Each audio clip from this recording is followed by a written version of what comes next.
Assume we make it to Mars. Then what? There's no atmosphere, magnetosphere, or known source of water. The planet is completely inhospitable to human life. But what if it wasn't? What if we could change Mars? And what if we weren't the only ones? Welcome to Lanar Hassano, an original work of science fiction created by me, Blake DeWeese. I began building this world in 2016. Over the years, it's morphed and changed and grown exponentially. In today's video, we're going to talk about the colonization of exoplanets in this universe, and how species of varying biology and physiology are able to cohabitate in the same environment. If you like what you see here, consider subscribing to the channel to learn more. Syndicate Space was founded 1,552 years ago by the Anaran and Eelherk people. As these species ventured into space, they struggled to find planets suitable for cohabitation. They knew terraforming a planet to be conducive to both forms of life would be necessary, but the research and development of this technology would require time. As a result, early Syndicate Space resembled more of a fiefdom than a civilization. Each species operated their own colonies and governed them independently. The Alliance was established to be the governing body over all colonies, but in its infancy it was much less official than it is today. In the 2nd century PA, however, millions fled to the far reaches of the cosmos to establish their own nations. This led to a fundamental shift in identity for the species of the galaxy. Whereas before space was divided by species, it was now divided by nation. Anaran space and Eelherk space were replaced with Syndicate space. As terraforming technology progressed, so too did the efforts to create environments where all species could cohabitate. Terraforming a planet is an immense undertaking. It requires years of preparation and years more of effort to create an environment conducive to multiple forms of life. Before the terraforming process can even begin, a suitable planet has to be identified. While each species of the galaxy has a unique biology, they also share several key traits that help streamline this process.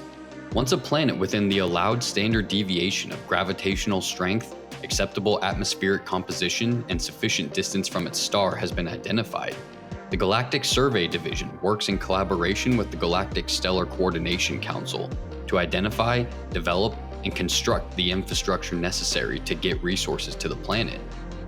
From there, atmospheric processors, climate control systems, biosphere modulators, and the hordes of other equipment are shuttled to the site to begin the terraforming process. Complex artificial intelligence systems are used to facilitate this process. Once complete, the planet has become suitable for the diverse life of the Milky Way. Flora and fauna are introduced to help cultivate a dynamic ecosystem, and private corporations are incentivized to invest in the planet to help establish a functioning economy. Citizens who have registered are selected at pseudo-random to immigrate to the new planet. Over the centuries, life in the Milky Way has evolved to share some similarities with each other, making the process less intense. But still, one cannot simply hop on a shuttle and travel to another planet unencumbered.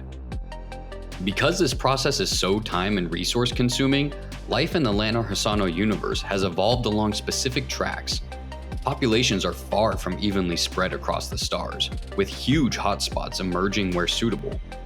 Whereas other science fiction universes consist of thousands of planets, Lanar Hassano has only hundreds, each one densely populated with cultures and subcultures that have emerged from centuries of cohabitation. One of the core themes of this universe is evolution, both on a micro and macro scale. I wanted to explore how people and societies react to each other and evolve over large swaths of time to form a shared identity. While the 7 nations of the galaxy are made up of a combination of all the sentient species, it's important to note that each species' homeworld is considered an independent territory, able to establish and operate their own colonies. The governments of these worlds are allowed autonomy over the colonies they oversee. It is no surprise the governments typically establish mining operations. The resources needed to terraform a planet are immense and considerably valuable. Mining colonies typically don't exist on terraformed planets, which means the artificial environment is only suitable for one form of life. This allows the species' homeworld to sell the resources extracted to the governing bodies of the galaxy and keep all profits for themselves. This was deemed necessary to help preserve the cultural heritage of each species. Now, there are multi-species mining operations, operated both by private investors and government contracts. Early on, though, this caused a problem due to the breadth of Syndicate space.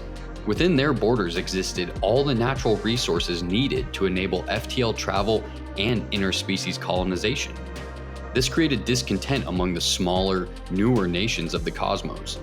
Syndicate space was the largest and wealthiest nation in the galaxy. The other nations were desperate to initiate trade talks with the Alliance, but Syndicate space had no need of trading. This all came to a head during the Council of Nicoria in 1067, when leaders from across the galaxy convened to propose trade regulations. While the chief authority within the Alliance, the Supreme High Council, was late to the party, they did show up, and their ratification of the agreement was the first time the Alliance acknowledged the legitimacy of the other nations and is seen as a watershed moment in galactic history. Colonization efforts across the galaxy vary slightly in terms of regulation and approval, as each nation has a differently structured government, but the core is pretty consistent. I attempted to provide a comprehensive overview of this process, but there's always more to talk about. The Nam are the only intelligent life in the galaxy that are silicon-based. As such, they can't live natively in these shared environments. We also didn't even talk about the pushback that colonization efforts have seen, both from an environmental front as well as an ethical one. So subscribe to Lanar Hassano to learn more. Also be sure to check out some of our other communities linked in the description. Thanks for watching, and I hope to see you in the next one.